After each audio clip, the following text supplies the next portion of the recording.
മക്കളെ, acids bases salts ഈ chapter വളരെ വേഗത്തിൽ നമുക്കൊന്ന് പഠിച്ചെടുത്താലോ? അടിപൊളിയായിട്ട് പഠിക്കാം. ആദ്യം ഞാൻ പഠിപ്പിക്കുന്നത് ആസിഡും ബേസും തമ്മിലുള്ള കമ്പാരിസൺ വെച്ചിട്ടാണ് ഞാൻ പഠിപ്പിച്ചു പോവുക. ആസിഡിൻ്റെ സ്വഭാവം, ബേസിൻ്റെ സ്വഭാവം, ആസിഡ് എന്താണ്, ബേസ് എന്താണ്, ഇങ്ങനെ ആസിഡിൻ്റെ റിയാക്ടിവിറ്റിയൊക്കെ ആയിട്ട് ബന്ധപ്പെട്ടാണ് ഞാൻ പഠിപ്പിക്കുക. അവസാന ഭാഗത്ത് നമ്മൾ സോൾട്ടുകളെ കുറിച്ചും പഠിക്കും. അങ്ങനെ അടിപൊളിയായിട്ട് വളരെ വേഗത്തിൽ നമ്മൾ ഈ ചാപ്റ്റർ പഠിച്ചെടുക്കും എന്നുള്ളതാണ് ഈ വീഡിയോയുടെ പ്രത്യേകത. സോ ആസിഡുകൾ, ബേസുകൾ, ലവണങ്ങൾ, സോൾട്ട് എന്ന് പറഞ്ഞാൽ ലവണങ്ങൾ. ആദ്യം നമുക്ക് പഠിക്കേണ്ടത് എന്താ? ആസിഡിൻ്റെ പ്രോപ്പർട്ടി എന്തൊക്കെയാണ്? ജസ്റ്റ് ഒന്ന് നോട്ട് ചെയ്ത് വെച്ചാൽ മതി. ആസിഡിൻ്റെ പ്രോപ്പർട്ടി എന്താ? അതിന് പുളിരുചിയാണുള്ളത്, സോർ ടേസ്റ്റ് ആണ്. നീല ലിറ്റ്മസിനെ ചുവപ്പാക്കുന്നു. ആസിഡ് എന്ന് പറഞ്ഞാൽ റെഡാണ്, പേടിയാണ്. അപ്പോൾ ചുവപ്പാക്കുന്നു, നീലയെ ചുവപ്പാക്കുന്നു, ചുവപ്പാവുന്നത് അതാണ് ആസിഡ്. സോ നീലയെ ചുവപ്പാക്കുന്നു. മെയിൻ 2 പോയിന്റ്, അത് കുറച്ച് ഡീറ്റെയിൽ ആയിട്ട് നമ്മൾ പറയുകയും ചെയ്യും. മെയിൻ 2 പോയിന്റ് അത് മറക്കരുത്.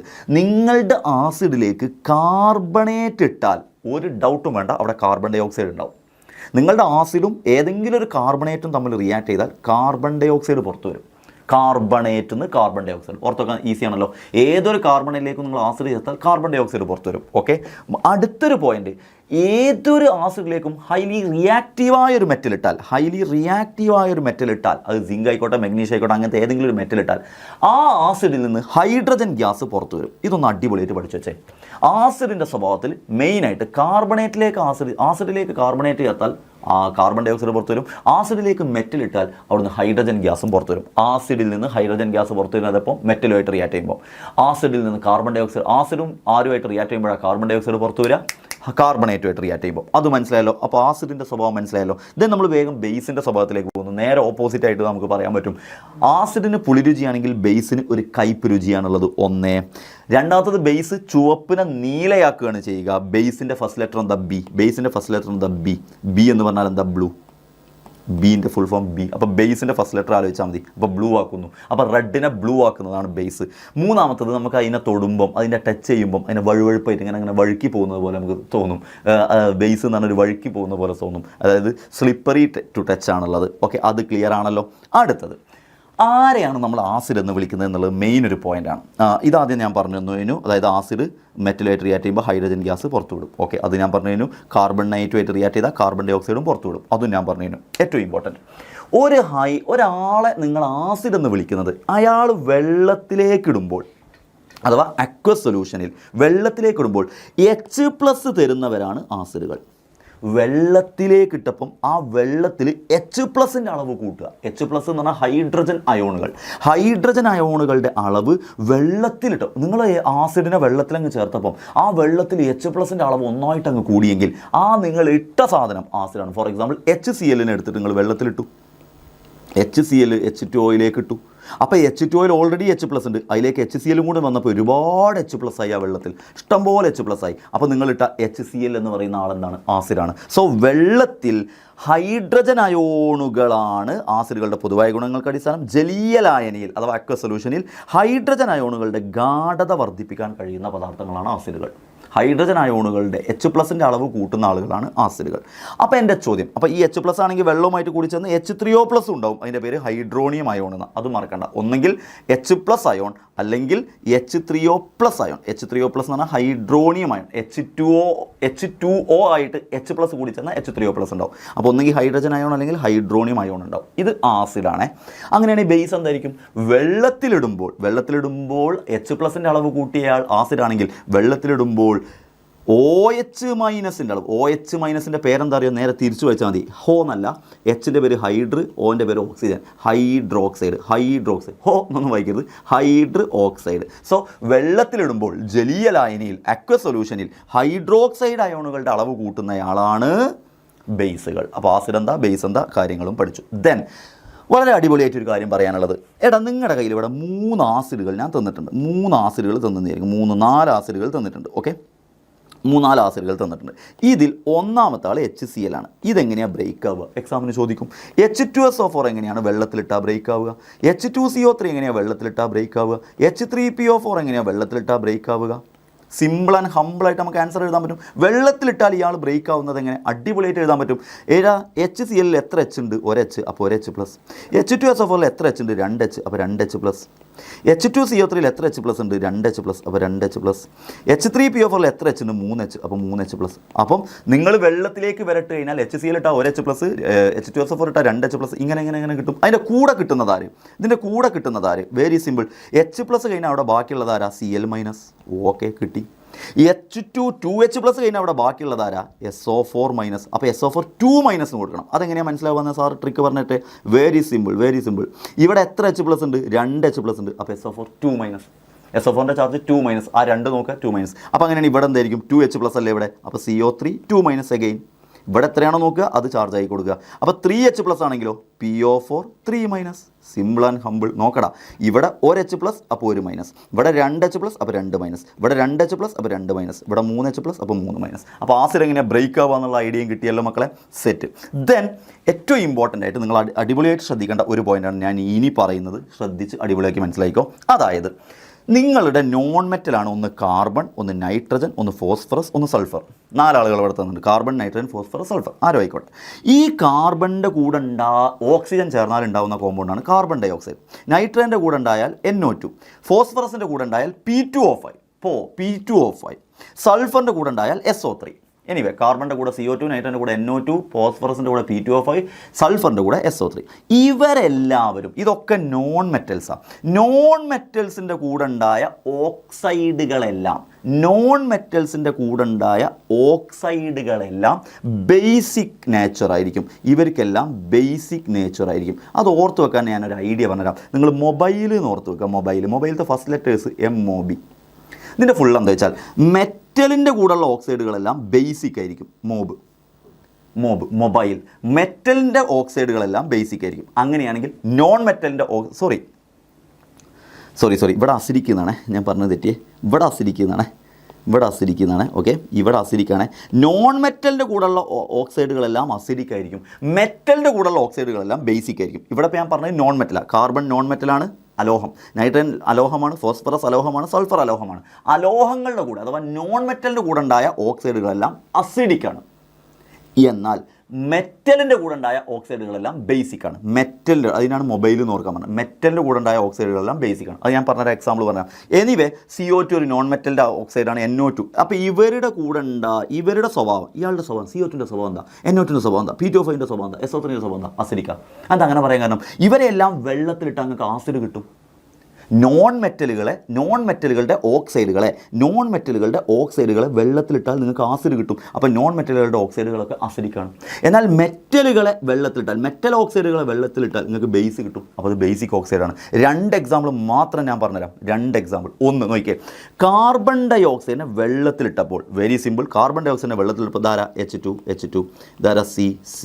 ഇവിടെ എത്ര ഓക്സിജൻ? 2 ഓക്സിജൻ, ഇവിടെ ഓക്സിജൻ, H2CO3. ഡയറക്റ്റ് കമ്പൈൻ ചെയ്തങ്ങ് എഴുതുക.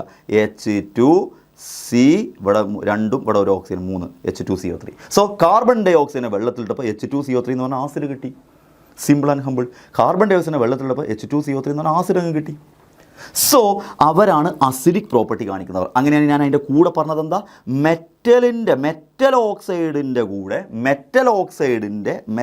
ഓക്സൈഡുകളൊക്കെ കാണിക്കുന്നത് ബേസിക് സ്വഭാവമായിരിക്കും. നോൺ മെറ്റൽ ഓക്സൈഡുകൾ NMO, നോൺ മെറ്റൽ ഓക്സൈഡുകളൊക്കെ കാണിക്കുന്നത് അസിഡിക് ആയിരിക്കും. ഇതിൻ്റെ എക്സാമ്പിൾ ഞാൻ ഇപ്പോൾ പറഞ്ഞു തന്നു.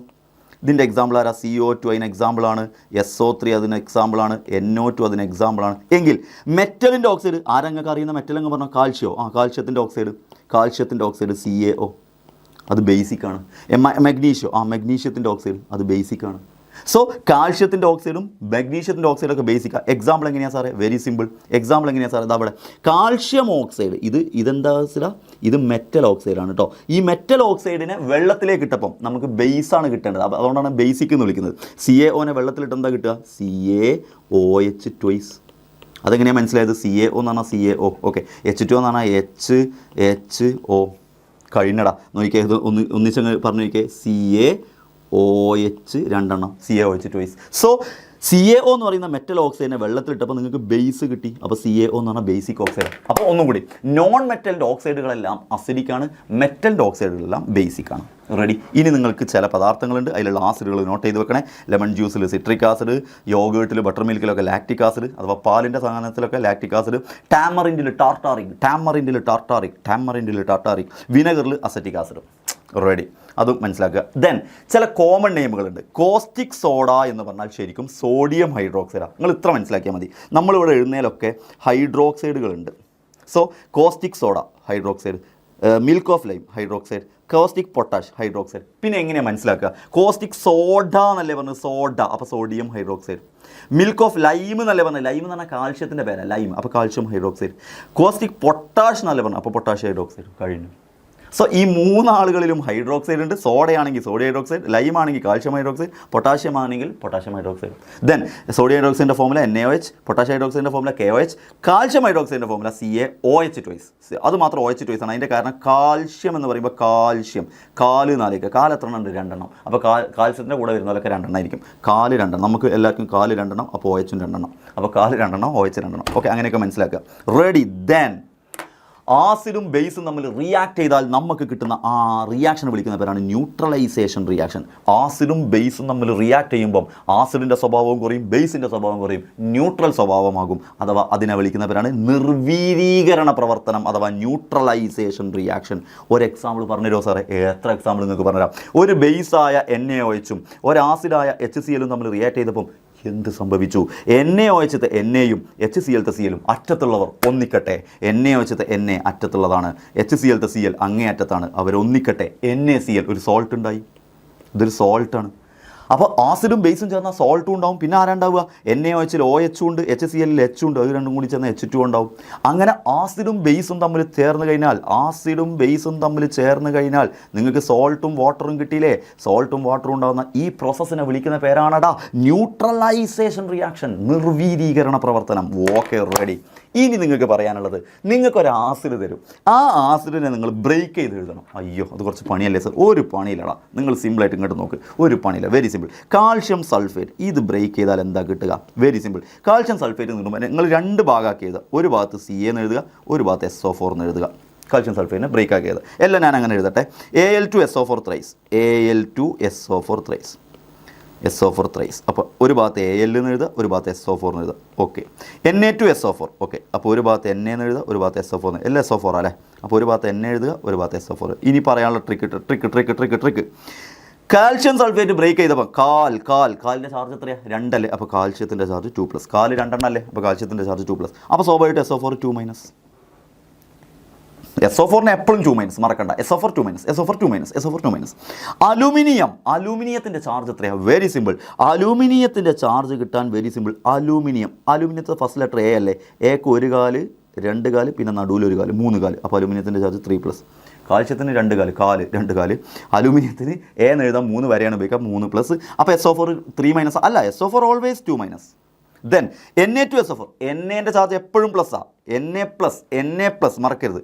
എന്നാലും SO4ന് 2-. ഇനിയൊന്ന് ബാലൻസ് ചെയ്ത് എഴുതണം. അത് അത്ര ഇമ്പോർട്ടൻ്റ് അല്ല, എന്നാൽ പോലും ഇവിടെ എത്ര അലുമിനിയം ഉണ്ട്? 2 അലുമിനിയം, അപ്പോൾ 2 Al3+. ഇവിടെ എത്ര സോഡിയം ഉണ്ട്? 2 സോഡിയം, അപ്പോൾ 2 Na+. അതെഴുതാലും നിർബന്ധമില്ല, സിമ്പിളായിട്ട് ആസിഡ് ഏതാ ബേസ് ഏതാന്ന് എഴുതാൻ വേണ്ടി മാത്രമാണ്. സോ മക്കളെ, ഇനിയാണ് നമ്മളെ പണി. അപ്പോൾ Ca2+ ഇങ്ങനെ ബ്രേക്ക് ചെയ്ത് എഴുതിയില്ല. ഇനി നിങ്ങൾ ചെയ്യേണ്ടത്, അപ്പോൾ ആ 2 ഇമ്പോർട്ടൻ്റ് ആയതുകൊണ്ട് വിട്ട്. അപ്പോൾ Caൻ്റെ ചാർജ് 2+, Al3ൻ്റെ ചാർജ് 3+, Naൻ്റെ ചാർജ് പ്ലസ്. ഇനി Caൻ്റെ കൂടെ വരുന്ന ബേസ് ഏതായിരിക്കും? Caൻ്റെ കൂടെ വരുന്ന ബേസ് CaOH2. Alൻ്റെ കൂടെയോ? Alന് 3 അല്ലേ ചാർജ്? അപ്പോൾ AlOH ത്രൈസ്. Naൻ്റെ കൂടെയോ? NaOH, കാരണം Naൻ്റെ ചാർജ് പ്ലസ് ആണ്. അപ്പോൾ ഇനി ആ ചാർജ് വേണ്ട. മനസ്സിലായോ നിങ്ങൾക്ക്? അപ്പോൾ ഞാൻ ആ ചാർജ് ഇട്ട് പഠിപ്പിച്ചത് എന്തിനാണ്? ഇവരുടെ ചാർജ് അറിഞ്ഞു കഴിഞ്ഞാൽ ഇവരുടെ കൂടെ എത്ര ആളാണെന്ന് പറയാൻ പറ്റും. ഓക്കെ, അപ്പോൾ ഇനി സിമ്പിളായിട്ടൊന്ന് എഴുതിക്കേ. Cൻ്റെ കൂടെ എത്ര OH വരും? 2 OH, അതാണ് ബേസ്. Alൻ്റെ കൂടെ എത്ര OH വരും? 3 OH, AlOH ത്രൈസ്, കാരണം Alൻ്റെ ചാർജ് 3 ആയിരുന്നു. Naൻ്റെ കൂടെ എത്ര OH വരും? 1 OH. ഇനി ആസിഡ് ആക്കിക്കേ. ആസിഡ് എല്ലാം SO4 ആണെങ്കിൽ ആസിഡ് ഏതാ? H2SO4. Very simple. എല്ലാം H2SO4 ആണ്. അതിൽ പിന്നെ ഡൗട്ടില്ല, എല്ലാം H2SO4 ആണ്. അപ്പോൾ ചാർജ് കൊടുത്ത് പഠിപ്പിച്ചത് എന്താണെന്ന് ചോദിച്ചാൽ അതിൻ്റെ കൂടെ വരുന്ന ആസിഡ് മനസ്സിലാക്കാൻ. H2SO4. സോ 2 ആളെ ബ്രേക്ക് ആക്കി എഴുതുക. ഒരു ഭാഗത്ത് OH കൊടുക്കുക, ഒരു ഭാഗത്ത് H കൊടുക്കുക, ഒരു ഭാഗത്ത് OH കൊടുക്കുക, ഒരു ഭാഗത്ത് H കൊടുക്കുക. അപ്പോൾ പ്ലസ് ചാർജ് ഉള്ളതിൻ്റെ കൂടെ OH കൊടുക്കുക, മൈനസ് ചാർജിൻ്റെ SO4ൻ്റെ കൂടെ H2SO4 കൊടുക്കുക. സോ ആസിഡും ബേസുമായി. ദെൻ ആസിഡും ബേസും പഠിച്ചെങ്കിൽ നിങ്ങൾക്ക് ഒരാളുടെ സ്വഭാവം അസിഡിക്കാണോ ബേസിക്കാണോ നോക്കാൻ നിങ്ങളെ പഠിപ്പിക്കുന്ന ആളാണ് pH വാല്യൂ വെച്ചിട്ട് ഒരാളുടെ സ്വഭാവം അസിഡിക്കാണോ ബേസിക്കാണോ പറയാൻ പറ്റും. pH വാല്യൂ 7 ആണെങ്കിൽ അയാൾ ന്യൂട്രൽ, pH വാല്യൂ 7നേക്കാൾ താഴെയാണെങ്കിൽ അയാൾ അസിഡിക്, pH വാല്യൂ 7നേക്കാൾ മുകളിലാണെങ്കിൽ അയാൾ ബേസിക്. അപ്പോൾ പി എച്ച് വാല്യൂവിൽ ചെയ്യുന്നത് എന്താണ്? പി എച്ച് വാല്യൂവിൽ ചെയ്യുന്നത് ആ പി എച്ച് എന്നല്ലേ, പി എച്ച് എന്ന് പറഞ്ഞാൽ എത്രത്തോളം H+ ഉണ്ടെന്ന് ചെക്ക് ചെയ്യലാണ്. പി എച്ചിൽ എത്രത്തോളം H+ ഉണ്ട്, കോൺസെൻട്രേഷൻ ഓഫ് H+ ചെക്ക് ചെയ്യും. ആ കോൺസെൻട്രേഷൻ ഓഫ് H+ൻ്റെ വാല്യൂ അനുസരിച്ച് പി എച്ച് വാല്യൂ നമുക്ക് കിട്ടും. അപ്പോൾ പി എച്ച് വാല്യൂ 7നേക്കാൾ കുറവാണെങ്കിൽ അസിഡിക്കും, 7നേക്കാൾ കൂടുതലാണെങ്കിൽ ബേസിക്കും, 7 ആണെങ്കിൽ ന്യൂട്രലായിരിക്കും. അപ്പോൾ പി എച്ച് എന്തിനാ സൂചിപ്പിക്കുന്നു? H+ൻ്റെ കോൺസെൻട്രേഷനാണ് തരുന്നത്. Okay, ready? എന്താണ് ഈ പി എച്ച് ഒക്കെ കണ്ടിട്ട് കാര്യം എന്ന് ചോദിച്ചു കഴിഞ്ഞാൽ വെരി സിമ്പിൾ. എടാ മക്കളെ, നിങ്ങളിപ്പോൾ നമ്മൾ ന്യൂട്രലൈസേഷൻ നിർവീരീകരണ പ്രവർത്തനം എന്ന് പറഞ്ഞില്ല, നമ്മളെ ബോഡിയിൽ നമ്മൾ ഭക്ഷണത്തിന് പിന്നെന്താ പറയുക, ഡൈജസ്റ്റ് ചെയ്യിക്കാൻ വേണ്ടി ഹൈഡ്രോക്ലോറിക് ആസിഡ് ഉണ്ട്. അത് നിങ്ങൾ കൃത്യമായിട്ട് ഫുഡ് കഴിക്കുന്നത് പ്രോപ്പർ അല്ലെങ്കിൽ നിങ്ങൾ കഴിക്കുന്ന ഫുഡിൽ ഓൾറെഡി ആസിഡൊക്കെ ഉണ്ടെങ്കിൽ നമ്മുടെ ബോഡിയിൽ അസിഡിറ്റി കൂടും, അങ്ങനെ നെഞ്ഞെരിയാൻ തുടങ്ങും, ഇവിടേക്ക് എരിയാൻ തുടങ്ങും. അപ്പോൾ അസിഡിറ്റി കൂടിയല്ലോ, ബോഡിയിൽ അസിഡിറ്റി കൂടി. ആ അസിഡിറ്റി കുറക്കാൻ വേണ്ടിയിട്ട് നമ്മൾ എന്താ ചെയ്യാറിയോ, അതിക്ക് കുറച്ച് ബേസുള്ള ആളെ തിന്നും. നമ്മൾ അങ്ങനത്തെ മരുന്ന് കഴിക്കും. നമ്മൾ കഴിക്കുന്ന മരുന്ന് മിൽക്ക് ഓഫ് മഗ്നീഷ്യ എന്നൊക്കെ പറയും. ആ മിൽക്ക് ഓഫ് മഗ്നീഷ്യ എന്ന് പറയുന്ന മരുന്ന് കഴിച്ചാൽ അത് ബേസാണ്. അപ്പോൾ മിൽക്ക് ഓഫ് മഗ്നീഷ്യ ബേസ് കഴിക്കുന്നതോടുകൂടി നമ്മുടെ ബോഡിയിൽ ബേസും ആസിഡും തമ്മിൽ റിയാക്ട് ചെയ്യും. അപ്പോൾ നിർവീരീകരണം നടക്കും. സോ നിർവീരീകരണ റിയാക്ഷന് എക്സാമ്പിളാണ്, ഏറ്റവും നല്ല എക്സാമ്പിളാണ് നമ്മുടെ ബോഡിയിൽ നടക്കുന്ന, നമ്മളെ അസിഡിറ്റി കുറക്കാൻ വേണ്ടി നമ്മൾ കഴിക്കുന്ന മിൽക്ക് ഓഫ് മഗ്നീഷ്യ എന്ന് പറയുന്ന മരുന്ന്. ദെൻ മക്കളെ, നമ്മൾ മണ്ണിൽ അസിഡിറ്റി കൂടുകയാണെങ്കിൽ നമ്മൾ സ്ലൈക്ക്ഡ് ലൈം ചേർക്കും മണ്ണിലേക്ക്. എന്താ, മണ്ണിൽ അസിഡിറ്റി കൂടുമ്പോൾ അസിഡിറ്റി കുറക്കാൻ വേണ്ടി ബേസ് ചേർക്കും. ബേസാണ് ആര്? സ്ലൈക്ക്ഡ് ലൈം അഥവാ കുമ്മായം ചേർക്കും. അപ്പം മണ്ണിൽ അസിഡിറ്റി കുറക്കാൻ വേണ്ടി കുമ്മായം ചേർക്കുന്നതും നിർവീരീകരണ പ്രവർത്തനത്തിന് എക്സാമ്പിളാണ്. ഇനി ലാസ്റ്റ് ആസിഡും ബേസും ചേർത്ത് കഴിഞ്ഞാൽ നമ്മൾ ലാസ്റ്റിലേക്ക് വരുന്നത് സോൾട്ടുകളുടെ സ്വഭാവമാണ്. അതൊന്ന് അടിപൊളിയായിട്ട് പഠിച്ചു വെച്ചോ. സോൾട്ടുകളിൽ നിങ്ങൾക്ക് പഠിക്കാനുള്ള, ഞാൻ കുറച്ച് ട്രിക്കൊക്കെ വെച്ചൊന്ന് പറഞ്ഞത്, നിങ്ങൾക്ക് പഠിക്കാനുള്ള സോൾട്ടുകളുടെ റിയാക്ഷൻ നിങ്ങൾക്ക് 3 റിയാക്ഷൻ ഒന്ന് പഠിച്ചു വെച്ചാൽ അടിപൊളിയായിട്ട് 3-4 റിയാക്ഷനുകൾ പഠിച്ചു വെച്ചേ, വെരി സിമ്പിളായിട്ട് പഠിച്ചു വെച്ചേ, സിമ്പിൾ ആൻഡ് ഹമ്പിൾ. അതായത് ആദ്യം നിങ്ങൾ പഠിക്കേണ്ടത് സിൽമാ നടന്മാർ കോൾ ചെയ്തു, അല്ലെങ്കിൽ എന്നെ കോൾ ചെയ്തു. പഠിച്ചത് സിൽമാ നടന്മാർ എന്നെ കോൾ ചെയ്തു. ഇതാണ് ഒന്നാമത്തെ റിയാക്ഷൻ. സിൽമാ നടന്മാർ അഥവാ സിൽവർ നൈട്രേറ്റ് എന്നെ കോൾ ചെയ്തു, NaCl. സിൽമാ നടന്മാർ എന്നെ കോൾ ചെയ്തു. ഇതാണ് സോൾട്ട് ഉണ്ടാകാനുള്ള ഒരു സോൾട്ടിൻ്റെ തമ്മിലുള്ള റിയാക്ഷൻ ആട്ടോ പറയുന്നത്. 2 സോൾട്ടുകൾ AgNO3 എന്ന് പറയുന്ന സോൾട്ടും NaCl എന്ന് പറയുന്ന ഒരു സോൾട്ടും തമ്മിലുള്ള റിയാക്ഷൻ. ഒന്ന് സിൽമാ നടന്മാർ എന്നെ കോൾ ചെയ്തു. രണ്ടാമത്തത് ബച്ചനാണ് കോൾ ചെയ്തത്. ആരെയാണ് കോൾ ചെയ്തത്? ഹൈറ്റുള്ള സൽമാൻ ഖാനെ, H2SO4. ഞാൻ പല ട്രിക്കുകൾ ഓർത്ത് വെച്ചിരുന്നു. എനിവേ ഈ ഓർത്ത് വെക്കാനുള്ള ഈ ട്രിക്കാണ് ഇത് പറഞ്ഞത് കേട്ടോ. ബച്ചനാണ് കോൾ ചെയ്തത്, BaCl2 ആണ് കോൾ ചെയ്തത്, ഹൈറ്റുള്ള സൽമാൻ ഖാനെ. റെഡി. മൂന്നാമത്തത് അപ്പോൾ ഇത് മനസ്സിലായല്ലോ, ഈ പോയിന്റുകൾ ക്ലിയർ ആയല്ലോ മക്കളെ, ഇത് സെറ്റായല്ലോ. ഇനി നിങ്ങളുടെ ഒരു കോമ്പൗണ്ടിൽ നൈട്രേറ്റ് ഉണ്ടോ എന്ന് ചെക്ക് ചെയ്യാൻ വേണ്ടിയിട്ട് ചെയ്യുന്ന ടെസ്റ്റാണ് അടുത്തത്. അത് ആദ്യം ഇത് പഠിച്ചു വെക്കാം. സോ സിൽമാ നടന്മാർ കോൾ ചെയ്തു, സിൽമാ നടന്മാർ എന്നെ കോൾ ചെയ്തു. അപ്പോൾ എന്താ റിയാക്ഷൻ മാത്രം പഠിച്ചാൽ മതി. നോക്കിക്കേ, AgNO3യും NaClഉം ചേർത്ത് കഴിഞ്ഞാൽ അറ്റത്തുള്ള Agയും എപ്പോഴും അറ്റത്തുള്ള ആളുകൾ ഒന്നിക്കും, AgCl. അപ്പോൾ സെൻറ്ററിൽ ആരാ? NO3 NAയും, അത് തിരിച്ചെഴുത് NaNO3. ഓക്കെ, ഇവിടെയും അറ്റത്തുള്ള ആൾ ഒന്നിക്കട്ടെ, BAയും SO4ഉം, അറ്റത്തുള്ള ആളുകൾ ഒന്നിക്കട്ടെ, BaSO4. അപ്പോൾ സെൻറ്ററിൽ ആരാ? സെൻറ്ററിൽ Cl2 ഉണ്ട്, H2 ഉണ്ട്. H2Cl2 എന്ന് പറഞ്ഞ കോമ്പൗണ്ട് ഇല്ല, അപ്പോൾ 2HCl. സോ നമ്മുടെ മെയിൻ ഇവരാണ്, AgClഉം BaSO4ഉം. ഇവരുണ്ടായി നമുക്ക് മനസ്സിലാക്കാൻ പറ്റും. ഇവരുടെ 2 പേരുടെയും കളർ വൈറ്റ് പ്രസിപ്പിറ്റേറ്റ് ആണ്, വെളുത്ത അവക്ഷിപ്തം, വെള്ള കളറുള്ള വെളുത്ത അവക്ഷിപ്തം നിങ്ങൾക്ക് കിട്ടും. സോ നിങ്ങൾക്കൊരു കോമ്പൗണ്ടിൽ ക്ലോറൈഡ് ഉണ്ടോ എന്ന് ചെക്ക് ചെയ്യാൻ സിൽമാ നടനെ ചേർത്താൽ മതി. നിങ്ങൾക്കൊരു കോമ്പൗണ്ടിൽ സൾഫേറ്റ് ഉണ്ടോ എന്ന് ചെക്ക് ചെയ്യാൻ ബച്ചൻ കോൾ ചെയ്താൽ മതി. സൾഫേറ്റ് ഉണ്ടോ എന്ന് ചെക്ക് ചെയ്യാൻ ബച്ചൻ കോൾ ചെയ്താൽ മതി. ക്ലോറൈഡ് ഉണ്ടോ എന്ന് ചെക്ക് ചെയ്യാൻ സിൽവർ നൈട്രേറ്റ് ചേർത്താൽ മതി. ക്ലോറൈഡ് ഉണ്ടെങ്കിൽ നിങ്ങൾക്ക് വെളുത്ത കളർ കിട്ടും, സൾഫേറ്റ് ഉണ്ടെങ്കിൽ നിങ്ങൾക്ക് വെളുത്ത കളർ കിട്ടും. Simple and humble. ആ റിയാക്ഷൻ മറക്കണ്ട, അത് വെളുത്ത കളർ കിട്ടുന്ന എക്സാമ്പിളൊക്കെ എഴുതി തന്നിട്ടുണ്ട്. ആൻഡ് വെരി ഇമ്പോർട്ടൻ്റ് ആയ മറ്റൊരു റിയാക്ഷൻ, നിങ്ങളുടെ കോമ്പൗണ്ടിൽ നിങ്ങൾക്ക് നൈട്രേറ്റ് ഉണ്ടോ എന്ന് ചെക്ക് ചെയ്യാൻ. വെരി സിമ്പിൾ, നൈട്രേറ്റ് ഉണ്ടോ എന്ന് ചെക്ക് ചെയ്യാൻ, അഥവാ NO3-, അതാണ് നൈട്രേറ്റ് ഉണ്ടോ എന്ന് ചെക്ക് ചെയ്യാൻ വേണ്ടി നിങ്ങൾ ചേർക്കേണ്ടത് അതിലേക്ക് FeSO4 സൊല്യൂഷനും ചേർക്കുക. ആ ടെസ്റ്റ് ട്യൂബിൻ്റെ സൈഡിലൂടെ കുറച്ച് കോൺസെൻട്രേറ്റഡ് H2SO4ഉം ചേർക്കുക. നൈട്രേറ്റ് ഉണ്ടോ എന്ന് ചെക്ക് ചെയ്യാൻ FeSO4ഉം H2SO4ഉം ചേർക്കുമ്പോൾ ഭയങ്കര രസമായിട്ട് ആ ടെസ്റ്റ് ട്യൂബിൻ്റെ ജംഗ്ഷനിൽ നിങ്ങൾക്ക് ഇതുപോലെ ഒരു ബ്രൗൺ റിങ് ഫോം ചെയ്യും. ഒരു ബ്രൗൺ റിങ് ഫോം ചെയ്യും. മക്കളെ ഒന്നുകൂടെ, നിങ്ങളുടെ തന്ന കോമ്പൗണ്ടിൽ നൈട്രേറ്റ് ഉണ്ടോ എന്ന് ചെക്ക് ചെയ്യാൻ നിങ്ങൾ എന്താ ചെയ്യേണ്ടത്? നിങ്ങൾക്കൊരു കോമ്പൗണ്ട് ഉണ്ട്, അതിൽ നൈട്രേറ്റ് ഉണ്ടോ എന്ന് വല്ലാത്ത ഡൗട്ട് നിങ്ങൾക്ക്. അപ്പോൾ നിങ്ങൾ വേഗം FeSO4 അയൺ സൾഫേറ്റും H2SO4 ഈ ടെസ്റ്റ് ട്യൂബിൻ്റെ സൈഡ് കൂടിയും ചേർത്ത് കഴിഞ്ഞാൽ അത് ചേർക്കുന്നതോടുകൂടി നൈട്രേറ്റ് ഉണ്ടെങ്കിൽ ഒരു ബ്രൗൺ റിങ് അവിടെ ഫോം ചെയ്യും. ലാസ്റ്റ് ആൻഡ് ഫൈനൽ, കാർബണേറ്റ് ഉണ്ടോ എന്ന് ചെക്ക് ചെയ്യാൻ ആസിഡ് ചേർത്താൽ മതി. ഞാൻ ആദ്യമേ പറഞ്ഞു കാർബണേറ്റ് ഉണ്ടോ എന്ന് ചെക്ക് ചെയ്യാൻ ആസിഡ് ചേർത്താൽ മതി. അപ്പോൾ ഇന്ന് കാർബൺ ഡൈ ഓക്സൈഡ് പുറത്തു പോകുന്നത് കാർബൺ ഡൈ ഓക്സൈഡാണെന്ന് ഉറപ്പിക്കാൻ വേണ്ടി കാൽഷ്യം ഹൈഡ്രോക്സൈഡ് ചേർത്താൽ മിൽക്ക് കളറാവും. അത് നമ്മൾ പറഞ്ഞിട്ടുണ്ട്. ചുണ്ണാമ്പ് വെള്ളത്തിലൂടെ കടത്തി വിട്ടാൽ ചുണ്ണാമ്പ് വെള്ളത്തിന് പാൽ നിറം കൈവരും. അതായത് കാർബണേറ്റ് ഉണ്ടോ എന്ന് ചെക്ക് ചെയ്യാൻ വേണ്ടി നിങ്ങൾ കാർബണേറ്റുള്ള കോമ്പൗണ്ടിലേക്ക് ആസിഡ് ചേർക്കുക. ആസിഡ് ചേർക്കുമ്പോൾ ഇന്ന് കാർബൺ ഡൈ ഓക്സൈഡ് പുറത്തു വരും, ഒരു ഗ്യാസ് പുറത്തു വരും. അപ്പോൾ നിങ്ങൾക്കൊരു ഡൗട്ട്, അത് കാർബൺ ഡൈ ഓക്സൈഡ് തന്നെയാണോ, ഹൈഡ്രജൻ ഗ്യാസ് ഒക്കെ ആയിക്കൂടെ, ഓക്സിജൻ ഗ്യാസ് ഒക്കെ ആയിക്കൂടെ, കാർബൺ ഡൈ ഓക്സൈഡ് ആണോ ഡൗട്ട്. അപ്പോൾ കാർബൺ ഡൈ ഓക്സൈഡ് ആണോ ഡൗട്ട് ഉറപ്പിക്കാൻ വേണ്ടി, കൺഫേം ചെയ്യാൻ വേണ്ടിയിട്ട് നിങ്ങളേക്ക് ചുണ്ണാമ്പ് വെള്ളം കടത്തി വിട്ടാൽ അതിൻ്റെ കളറ് മിൽക്കി കളറാവും, പാലിൻ്റെ കളറായാലും ഉറപ്പിച്ചോ അത് കാർബൺ ഡൈ ഓക്സൈഡാണ്. മക്കളെ, ഇതാണ് ആസിഡ്, ബേസ്, സോൾട്ട് എന്ന് പറയുന്ന ചാപ്റ്റർ. വളരെ വേഗത്തിൽ അടിപൊളിയായിട്ട് ഇനി നിങ്ങൾ പഠിച്ചോളുക.